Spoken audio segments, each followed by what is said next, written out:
আসসালামু আলাইকুম সম্মানিত প্রিয় দর্শক। যারা আমার ভিডিওটা দেখছেন তাদের উদ্দেশ্যে আমার কয়েকটা ইনস্ট্রাকশন থাকবে। সেটা হলো যে আপনার গাড়িতে কোন কোন রেঞ্জ, তারপরে হলো আপনার ডাল এবং কি কি যন্ত্রপাতি বাধ্যতামূলক আপনাকে রাখতেই হবে। ঠিক আছে, চলেন আপনাদেরকে আমি দেখাই।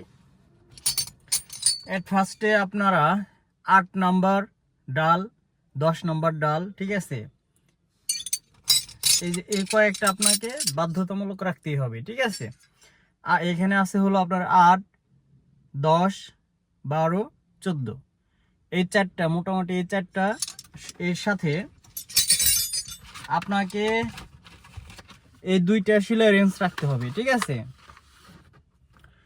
এই এই এইটা রাখতে হবে প্লাস, আর এই নোজ প্লাস, এগুলো কিন্তু খুবই প্রয়োজনীয়। ঠিক আছে, আর সেই সাথে দুইটা আপনার, এটাকে কি বলে, মারতুল বলে, বা আরো কয়েকটা নাম আছে ইলেকট্রিক ভাষায়, তো আমরা এত দূর না যাই। ঠিক আছে, আপনি দেখে নেন। একটা হলো ইয়া একটা হলো স্টার, আর একটা হলো মারতুল। ঠিক আছে, তো আপনাকে এই 5 থেকে 6টা জিনিস আপনাকে বাধ্যতামূলক আপনার গাড়িতে রাখতে হবে, না হলে আপনার বিভিন্ন সময় প্রয়োজন পড়ে। ঠিক আছে, যেমন ব্যাটারি ট্যাটারি খোলার প্রয়োজন পড়ে, আরও কয়েকটা কাজ আছে যেগুলো দিয়ে হলো আপনার এগুলা ছোট ছোট নাটগুলো খুলতে হয়। আর নোজটা অবশ্যই রাখবেন যখন আপনার সকেট নষ্ট হয়ে যাবে, ঠিক আছে, বা সুইচ টুইচ নষ্ট হবে। ঠিক আছে, তখন আপনি ওইটা দিয়ে মোটামুটি করে চেক টেক দিয়ে কাজ চালাইতে পারবেন।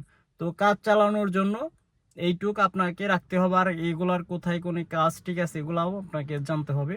তো এগুলা পরে একটা ভিডিও দেব, যদি আপনাদের পছন্দ হয় তাহলে আমাকে কমেন্টসে জানাইবেন।